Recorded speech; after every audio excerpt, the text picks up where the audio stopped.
Hey everyone, Ace of Clay here, and welcome to another sculpting video. In this one, I'll be making a zombie in a coffin. Well, that sounds kind of morbid when you say it out loud, but Halloween is less than 100 days away, so who cares? Anyway, we will be utilizing one of these tiny little balsa wood coffins that I picked up at the craft store. They get them in stock around like late August through October. Got mine at Michael's. When I saw them, I thought, oh my god, I could do so many things with them. So I bought pretty much every single one they had. And now 5 years later, I'm finally using one. So with all that said, we will be sculpting a little zombie to go inside this, and then we are going to embellish the coffin itself as well to give it a little more character. All right, now if that sounds like something you want to watch, then let's get started. All right, here we go. Let's take another quick look at that coffin. It's got a nice little latch on it, some hinges, and it is available on Amazon, but you're gonna pay like $7 for it, and this was like $2. Anyway, let's start the armature for the zombie. And as always, all of the materials and tools that I use in this video are listed in the description box below, along with my affiliate links if you want to purchase anything. All right, and then as you can see here, for the zombie's armature, I just shaped it out from my 12 gauge aluminum wire, and then used my pliers to help me out a little bit, and I just shaped out the torso, legs, and now I am using some silver floral wire to secure the two sides together. Now we're just going to attach the arms the same way.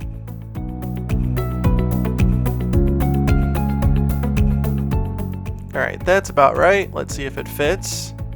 Not bad, not bad. Okay, next step, adding clay. Now I'm not going to use any aluminum foil to bulk the body out just because it's so small and it's not necessary. I am using Super Sculpey Firm for this.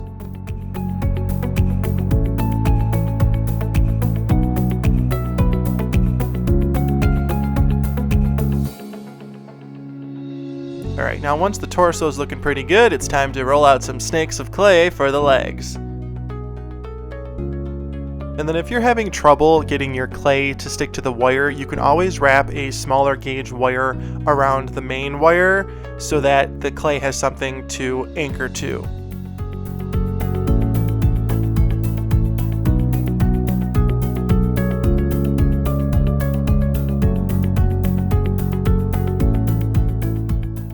After bulking the body out a little bit, we're going to do the arms the same way as the legs. And I will be using my Excel blade. You can use code ACEOFCLAY at excelblades.com for 15% off your purchase.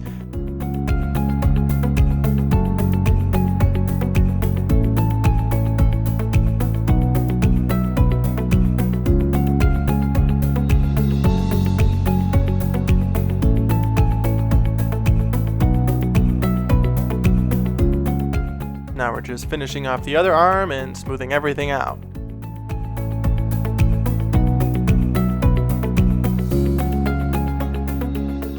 And then of course, periodically checking to see if he still fits in the coffin, because I don't want any surprises.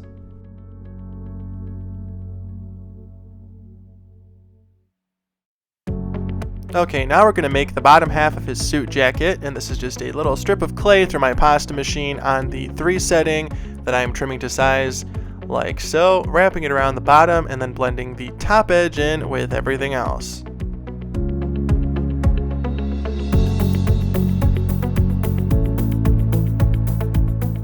And that's not going to work. Let's try something else.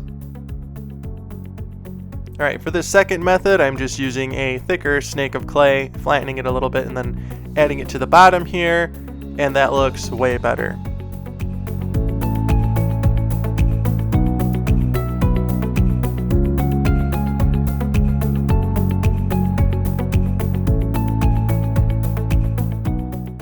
Now we're going to start detailing the front of the suit coat. To make where the sides of the suit coat meet, I'm just using a flattened snake of clay, adding it like so, and then blending the one side in with everything else using my spoon tool. Now we're just going to make that opening a little bit bigger, just trimming off some excess.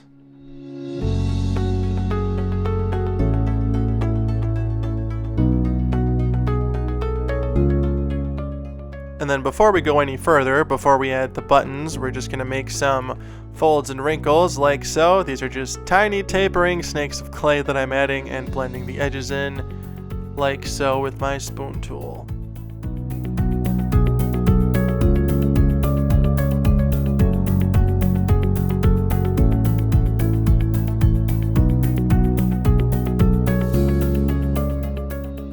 Now for the buttons, these are just tiny balls of clay that I'm pressing on and creating an indentation with my ball stylus. Those were too big, so let's make some smaller ones. That's much better.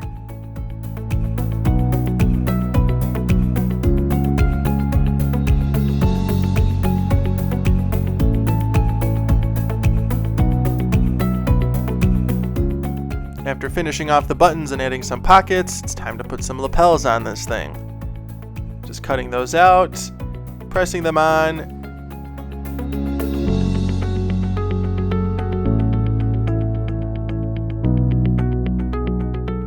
And then finishing off the lapels with those little notches that are by the shoulders.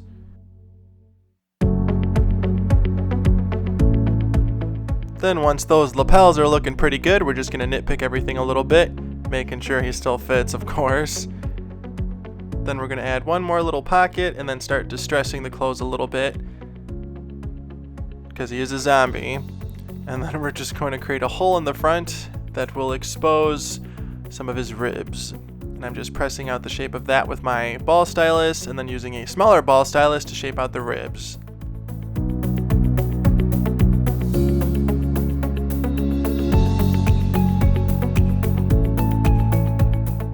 That's looking pretty good. Alright, next step, time to add the neck. I'm just poking in a toothpick right here and then adding some clay around the base of it for the neck. And once the neck is on, it's time to add the collar to his shirt, and this is just a elongated rectangle like so. I'm blending the bottom edge in with his chest area and back, and then I'm just going to fold over the top to make the collar. Super easy and super effective. Now we're just going to give him a little tie to finish off the top of the shirt.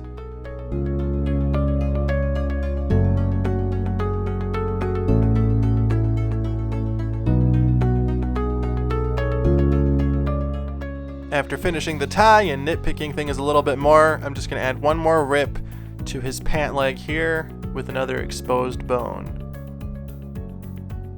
And now for the last step on his body, aside from the hands and feet, we're just going to finish off the back of the coat. Now we're on to the head. I'm just going to ball up some aluminum foil here for the core of the head, and then add some clay around that. And then I want to keep this guy's head fairly cartoony and stylized. I don't want to get like super detailed with it. You'll see what I mean in a second. So now I'm just using my large ball stylus to press out the eye socket area, like so. And then using my medium ball stylus to press out the eye sockets where his eyes will go, or where his eye used to be. Then we're just adding some details. My smaller ball stylus, like so. And then adding a little nasal bone, blending that in, making sure that looks pretty good. Then adding some tiny little nostrils. Now we're just going to go in with a small ball stylus and press out his mouth. And then little ear holes where his ears used to be, and then a little texture here and there. Then after adding some bacon bond, I'm just going to give him a tiny little tongue. Like that. And then we're just detailing it with my Explorer tool and small ball stylus. Not bad. Alright, next step, we're just going to give this guy one eye. So I'm just adding some bacon bond and the eye. The other eye is going to go in his hand later. And then speaking of his hand, let's make it right now.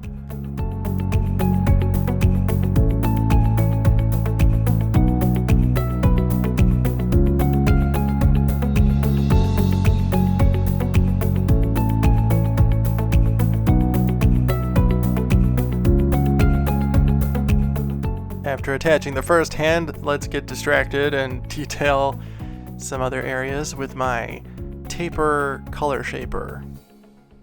Now for the other hand that will be holding his other eyeball.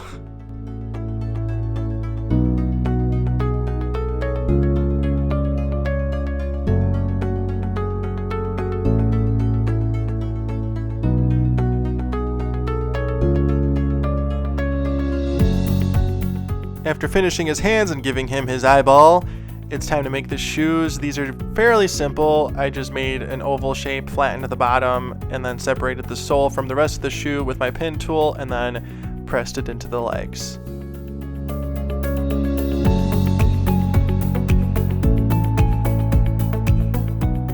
Now, as an added detail, we're just going to add some cuffs to the bottom of the pants.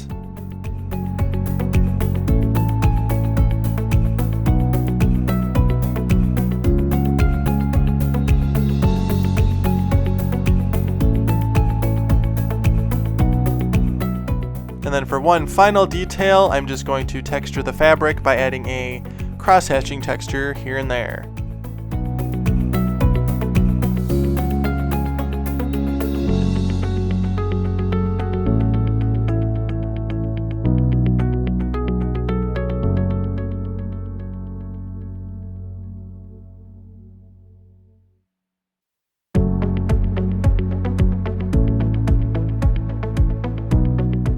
After texturing everything, I'm just going to attach the head with some bacon bond, like so. And then moment of truth, will he fit in the coffin with his head on? He fits! Thank God. Perfect.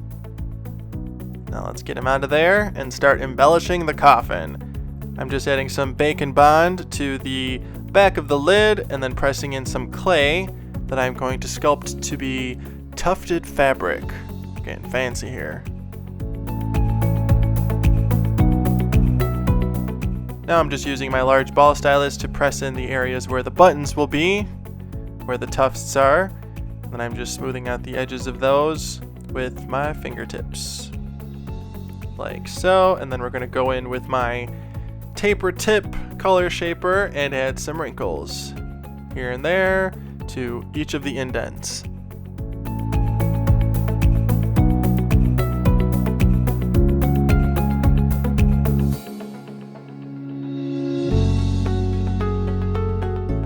Once that's looking pretty good, it's time to add the buttons, but not before we add some bacon bond.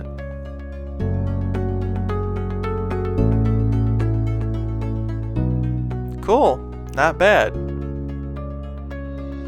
Now I'm just prematurely adding some bacon bond to the edges of the coffin, and I say that because this was before I realized that it would be easier for me to make the designs in the middle of the lid before doing the designs on the edge. So start in the middle, work my way out. Makes more sense. Now I'm just adding a nice little embossed skull, if you will.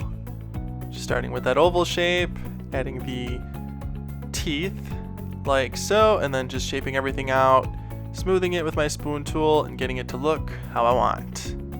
Of course, pressing the eye sockets in with my large ball stylus, adding some nostrils, trimming the bottom. We're just going to do the top teeth like so, add a little crack, and now some more bacon bond for some designs around the skull. Just gonna add some swirly shapes here and there, a nice little skull motif. And I want to say this is the first time I've ever used bacon bond to attach clay to a non-clay surface, and honestly the results are pretty good. I'm not mad. It's pretty secure once I bake it, so if anybody was wondering that, my experience is that it works.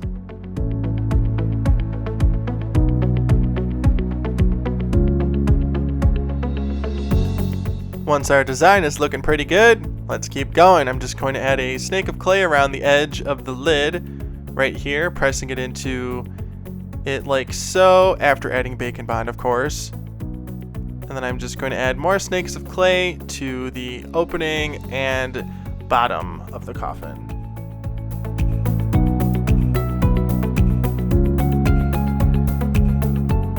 Now I'm just using my pin tool here to add another level of detail.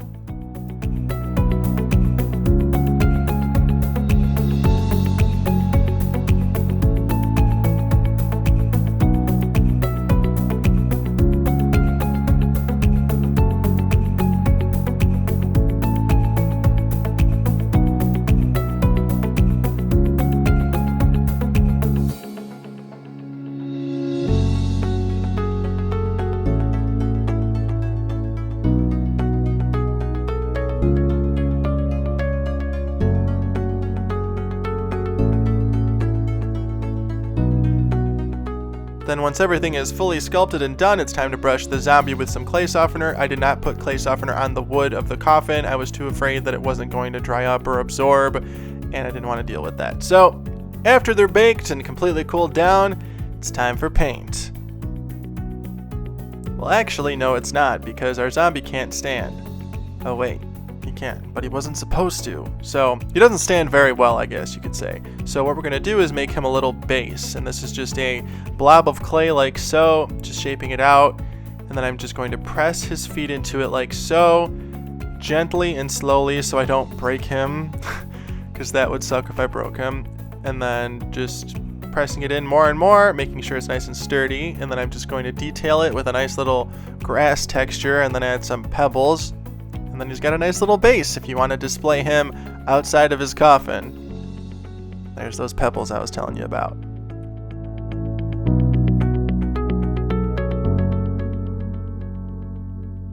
Then once our base is done, I'm just removing the fingerprints with clay softener, and now it's time to paint. We're going to start with the zombie's skin. I'm using Folk Art Boulder. All of the paints that I use in this video are acrylic, and they are a Folk Art brand.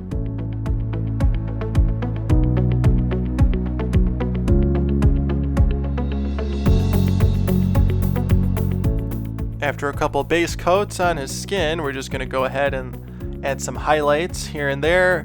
I lightened the boulder color with some titanium white to get this shade right here. And I'm sort of just dabbing it here and there on all of the raised areas of his face. And now we're going to go in with some warm white to paint his eyeball. And we're going to use some pure black for his pants. And then really quick, if buying paint overwhelms you like me because there's so many different colors, I do have some links in the description box below to some really good kits that I recommend from Folk Art. So if you're in the market for some new paint, check those out. They have a lot of good colors that you can use for many different projects. So check those out if you're interested. Okay, and then after painting his button-down shirt, we're just going to paint his suit coat dark brown. And this is literally the color brown mixed with some pure black.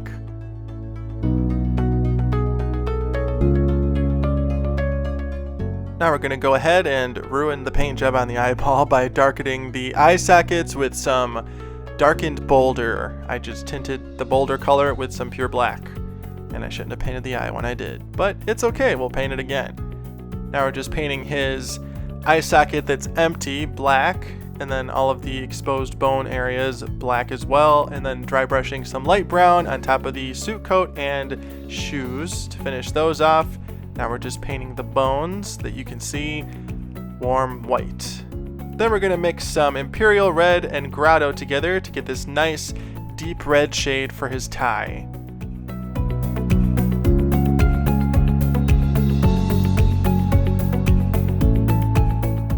And now let's repaint that eye.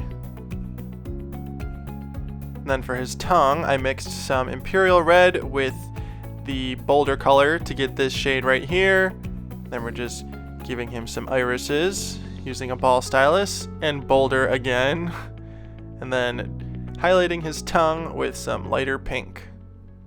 And then now we're antiquing the exposed bones. Now it's time to paint the coffin, but before we do that, we're going to take all of the hardware off just so it's easier to paint, and we're going in with some dark brown over the entire thing except the inside. The inside's going to be red. I loved painting the lid because you could just see the clay parts merging with the wooden parts, and it all just looks like it's one piece. I love that. Super satisfying to me. And the back, of course, never forget the back. And then the inside, we're going to paint dark red. I believe this is the same color that I painted his tie. It's just Imperial Red mixed with some Grotto. Now for the tufted fabric on the lid. Like so. It's all coming together. Then really quick, we're just going to give him some pupils. Like so, being very careful. And then just to heighten the details on the interior of the coffin, I'm just going in with some watered down dark red, making sure to get it in all of the crevices. Like so, and then brushing off the excess with paper towel. And then we're just going to highlight it a little bit once that's completely dry with some lighter red, which is essentially pink, and then we go in there and kind of correct the pink with some more straight regular red. And then we're going to dry brush some lighter brown on the exterior of the coffin, like so. Really bring out those details.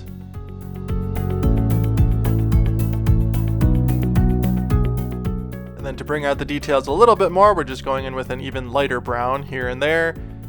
Be careful not to get super light when you do this because you can overdo it. Then once that's done, we're just going to paint the base, the grass, this nice ugly green color, and then add some of that ugly green to the coffin because I really liked it. And then for the little pebbles, painting those gray and shading them with some darker gray, like so. And then attaching all the hardware again. And you can always antique the hardware if you want to so it doesn't stand out so much. I decided not to because it didn't bother me. Then for a final detail, we're just glazing the eyes and tongue. And he's done! Our little zombie in a coffin is complete. Let me know what you think in the comments. If you try recreating this project or using any of the tips and tricks that I have in this video, share them on Instagram, Facebook, or Twitter with the hashtag AceOfClay so I can check them out.